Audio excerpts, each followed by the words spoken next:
Halo Halo teman-teman semua. teman-teman semua. Pengertian dan tujuan perkawinan. Perkawinan adalah ikatan lahir batin antara seorang pria dengan seorang wanita sebagai suami istri dengan tujuan membentuk keluarga, rumah tangga, yang bahagia dan kekal berdasarkan ketuhanan yang Maha Esa.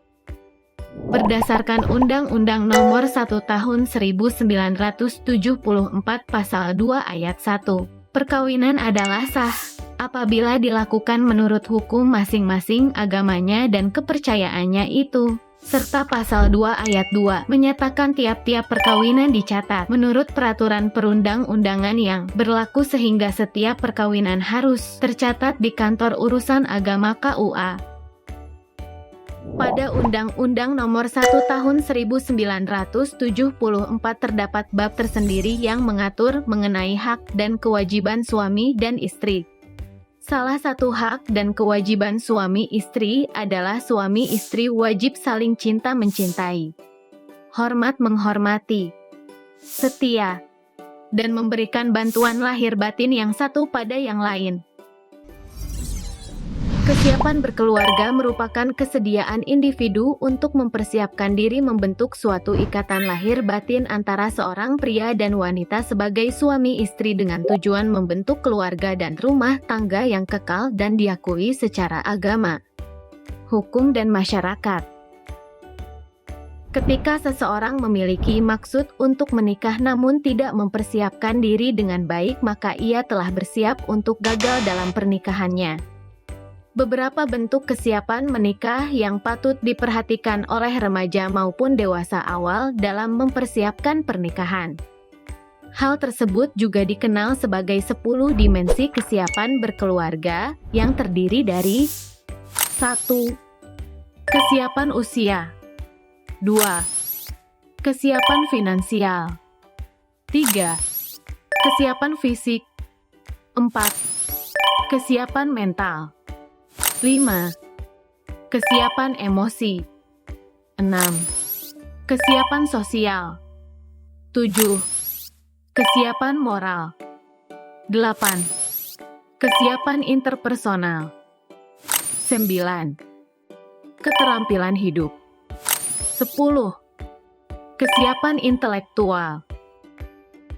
Perencanaan persiapan pernikahan. Hal-hal yang perlu disiapkan sebelum memasuki pernikahan. 1. Persiapan kesehatan. Usia ideal untuk menikah adalah minimal 21 tahun bagi perempuan dan 25 tahun bagi laki-laki. 2. Persiapan psikologis. Kesiapan psikologis untuk menikah diartikan sebagai satu kesiapan individu dalam menjalankan peran sebagai suami atau istri meliputi pengetahuan akan tugasnya masing-masing dalam rumah tangga.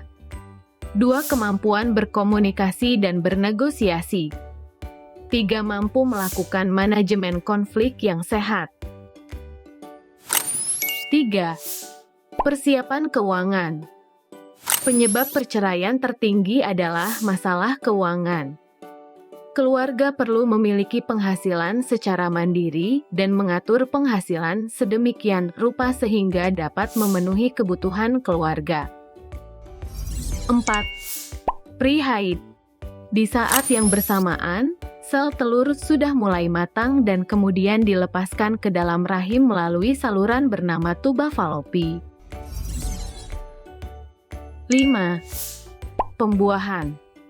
Pada masa ini, bila ada sel sperma yang masuk, maka sperma akan dapat melewati dinding rahim dengan mudah dan bertahan hidup hingga 3 hingga 5 hari. KB dan alat kontrasepsi. Kehamilan yang ideal adalah kehamilan yang dipersiapkan dan direncanakan dengan baik. Perencanaan yang dimaksud tentunya tidak hanya kesiapan fisik catin ya, seperti usia, IMT, lila, dan kesehatan organ reproduksi baik suami maupun istri. Terakhir yaitu persiapan 1000 HPK. Sebagai calon ibu nantinya, Catin juga perlu memahami tentang periode 1000 hari pertama kehidupan, dalam kurung 1000 HPK, 1000 HPK merupakan suatu periode emas pertumbuhan dan perkembangan yang dimulai semenjak terbentuknya janin hingga anak berusia 2 tahun. Oleh karena itu, untuk menghindari risiko melahirkan anak stunting, pastikan kehamilan di usia yang ideal ya, yaitu usia 21 tahun sampai dengan 35 tahun.